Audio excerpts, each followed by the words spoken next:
last election, Rufai was all over the places campaigning for Tunibu. And I'm going to play the video for you so that you can listen. Look at Rufai saying that Tunibu begged him to come and work with him. And, because even then when they called him for that ministerial screening, and because the Senate, those guys, they don't have that power. They don't have that because I know how politics works. Because Tunibu has guys there. Tunibu has guys. So when I saw those things, I said this thing is an arrangement from the president and these guys in the Senate. Because they just brought him in there and disgrace him. So that thing has been inside of him. Because if you even watch what happened after that incident, the state government of Kaduna State, they even set a panel to investigate him about corruption. So you just notice that the person that is fighting him is from above. So Tunibu, I don't know what really happened, because I feel that people must have told Tunibu that Rufai is a very dangerous person. Because if you watch him, this man has already worked with Obasanjo before, and Obasanjo even made a comment about him. He said the problem with him is loyalty, that he can be loyal to you today, but tomorrow he can fall out with you. So, and Tunibu doesn't want somebody that will be in his government, and the person will now begin to rub shoulder with him, because Rufai does not see Tunibu as the boss.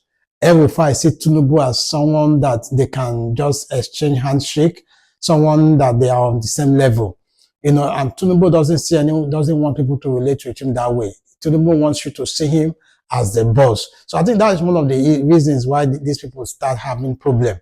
That is one of the reasons why they had problems. So, because if you listen to Rufai, this interview that he granted with Arise, this Rufai is just self-centered. All what he's talking about is just himself. Just go and listen to that interview. I'm going to play part of that interview to you. Just listen to that part of that interview, then you'll be able to understand that all what Rufai is talking about is just himself. He does not care about the nation Nigeria. He does not care. Okay, if you didn't get ministerial position, is that only hearing from him that will not heard from the other person? Because he said Tunibu was the one begging him. He said that he didn't tell Tunibu that he wants to work with him. He only just told Tunibu that I'm going to help you, campaign for you, but I don't want anything in return. But we're hearing from him now. So I think the best thing to do is to also bring Tunibu to tell us his own part, because there is no way we can hear from one person and draw conclusion. We have to hear from the both people. So I'll tell Charles, that is the Charles in Arise, to go and invite Tunibu. Let us also hear from Tunibu. Just listen to Rufai.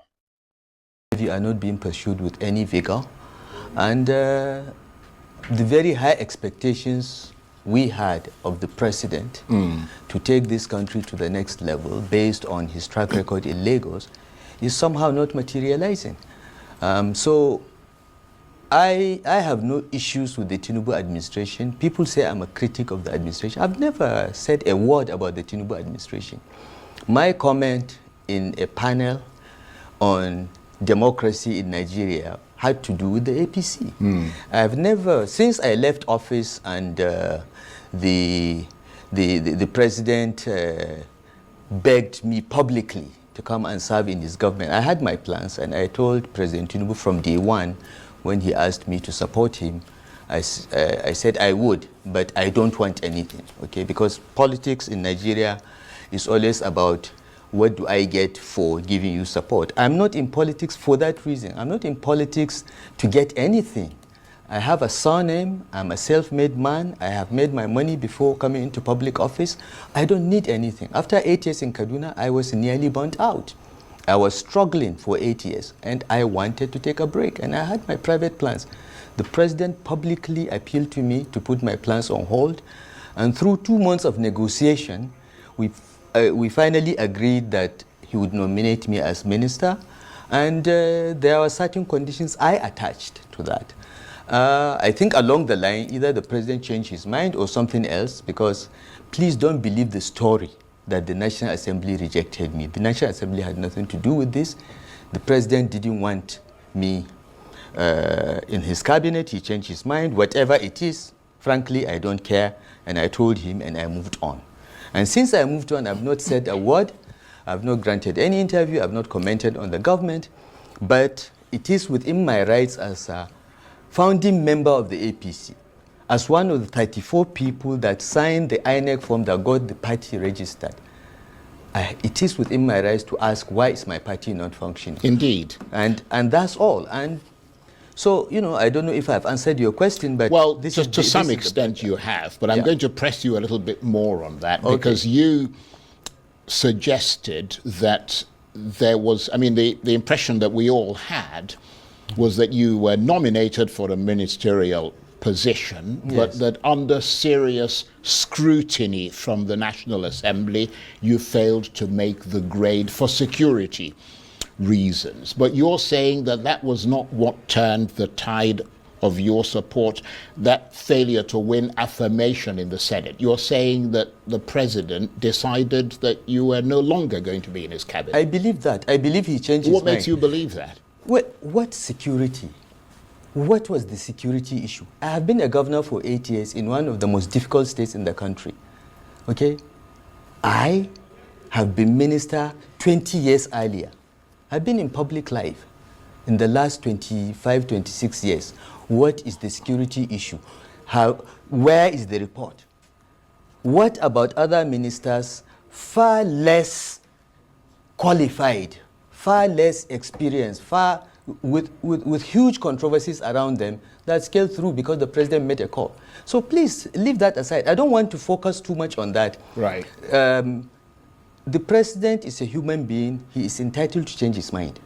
And it's not an issue. And it is a job I didn't want in the first place. So the slightest opportunity I had, the security thing was a good thing for me because it enabled me to say, Mr. President, I'm gone. And I went on with my life. Now, since then, has anyone released that report?